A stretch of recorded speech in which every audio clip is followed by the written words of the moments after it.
Have you ever looked at your bank balance and thought, where did it all go? You cut back on takeout. You canceled a few subscriptions. You've even tried budgeting apps. Still, you feel stuck. That's because most of the advice out there is recycled, outdated, designed for a world that no longer exists. In 2026, things move faster, prices are higher, and saving money, it feels like trying to hold water in your hands. But here's the weird part. The people who are quietly winning financially right now, they're not doing what you'd expect. They're using small, almost strange habits that go completely against traditional advice. From renaming bank accounts to pretending to pay rent to themselves. These weird money-saving habits sound odd, but they work. And today, you're about to learn them. Because financial freedom isn't reserved for the rich anymore. It's for anyone willing to think differently, and that includes you. Let's be honest. The old way of saving money just doesn't work anymore. You've probably heard the usual advice 1,000 times. Make a budget. Cut unnecessary expenses. Track your spending. And maybe you've tried. You opened a spreadsheet, downloaded a finance app, skipped the fancy coffee. But then what? Rent goes up.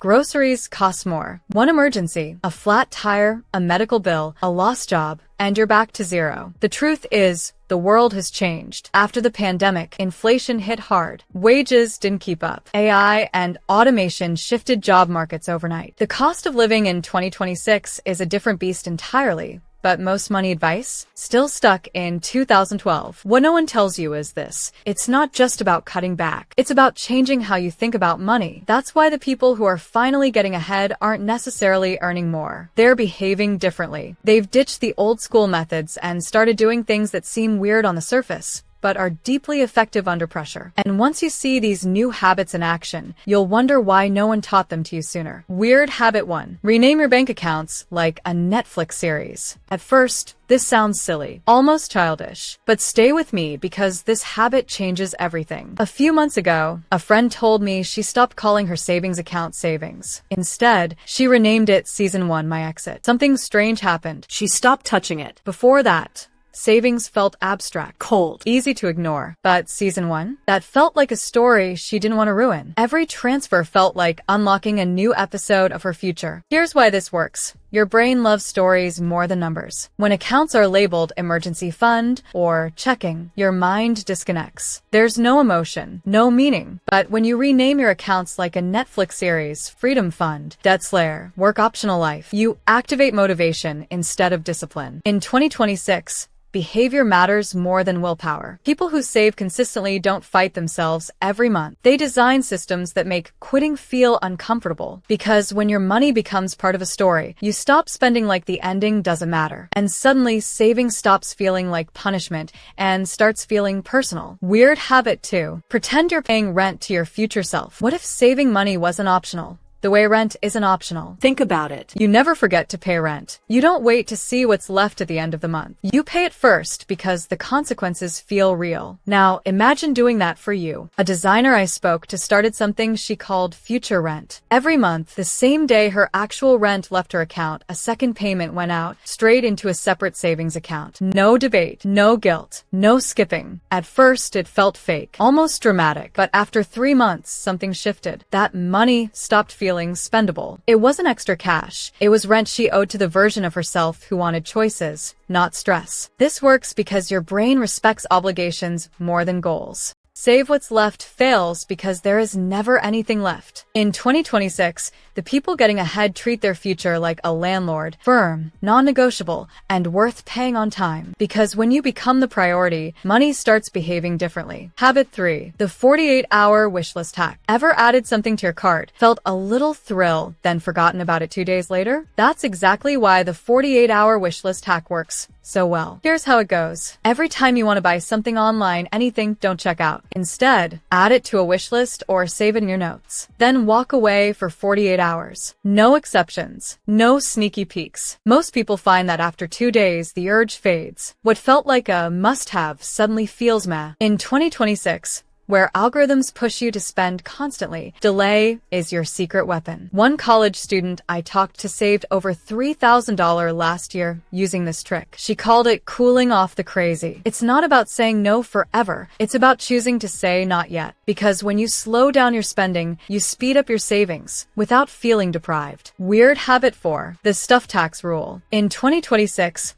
Clutter is more than just physical, it's financial. That's where the stuff tax rule comes in. Remember, every time you buy something new, clothes, gadgets, kitchen gear, anything, you tax yourself by either 1. Removing or selling one item you already own, and 2. Transferring a small amount, even $5 or $10, into savings. It sounds weird, but it forces you to pause and ask, do I really need this enough to pay extra for it and give something up? A photographer in Toronto told me he started using the stuff tax after realizing his closet was packed, but his savings were empty. Within months, this habit works because it adds friction to spending, and that's exactly what fast, one-click shopping takes away. It also turns buying into a more conscious decision while slowly decluttering your space and building wealth. Weird habit 5. Make your budget look like a story, not a spreadsheet. Let's face it, most people hate budgeting. Spreadsheets feel cold. Numbers blur together. You open the app, stare at the categories, and close it 5 minutes later, feeling guilty. But what if your budget wasn't just a list of expenses, but a story? A woman I spoke to, a single mom raising 2 kids, turned her budget into a comic strip. Each category had a character. Every month, she'd sketch the battle. Her kids joined in. It became a game. And for the first time, she actually stuck to her budget. Here's the psychology. Humans remember stories, not data. When your budget becomes visual and emotional, it's easier to follow. You're no longer just tracking, you're narrating your progress. You don't need to draw comics,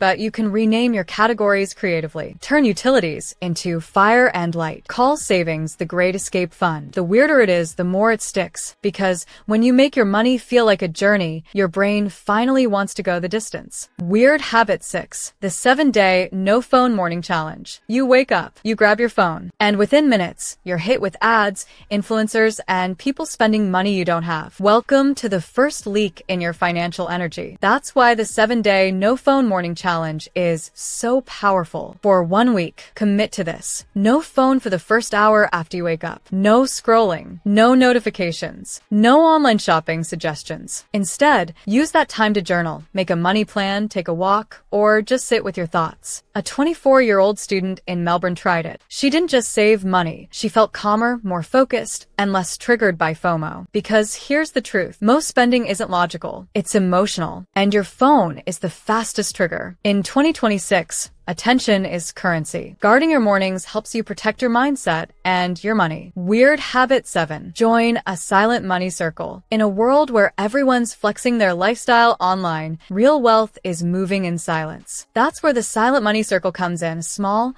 private group, 3 to 5 people who meet monthly or chat quietly to share goals, habits, and progress. No judgment, no bragging, just honest accountability. It's like a book club for your bank account, except no one's pretending and everyone's building. One remote worker in Lisbon told me her circle started as a group chat with 2 friends. Now, every Friday they drop one line, saved $50 today, skipped takeout, invested in ETFs, feeling nervous but proud. No wins this week. Trying again. That's it. No pressure, just progress. Studies show you're 2-3x more likely to stick to financial goals when you have social accountability, even if no one's watching closely. Because sometimes the quietest rooms build the loudest results. Find your circle or create one. For years, we've been told the path to financial freedom is hustle, grind harder, sleep less, earn more. But in 2026, something is shifting. People are realizing that burnout isn't a badge of honor. And money isn't just about more, it's about meaning. Financial freedom isn't built by working until you break. It's built by healing your relationship with money slowly, intentionally, and weirdly. You don't need to be rich to feel secure. You need clarity, boundaries, emotional distance from spending triggers. You need to unlearn survival mode and learn sustainability. Because the real wealth isn't just in your bank account. It's in how calm you feel when you check it. And that's freedom. You don't need to be perfect with money. You just need to start thinking differently. Financial freedom in 2026 isn't reserved for millionaires. It's built by people like you who are willing to try something new, stay consistent, and put their future first. Because your freedom isn't some distant dream. It's a formula, and now you have it. Now, if you want to learn how to achieve financial success,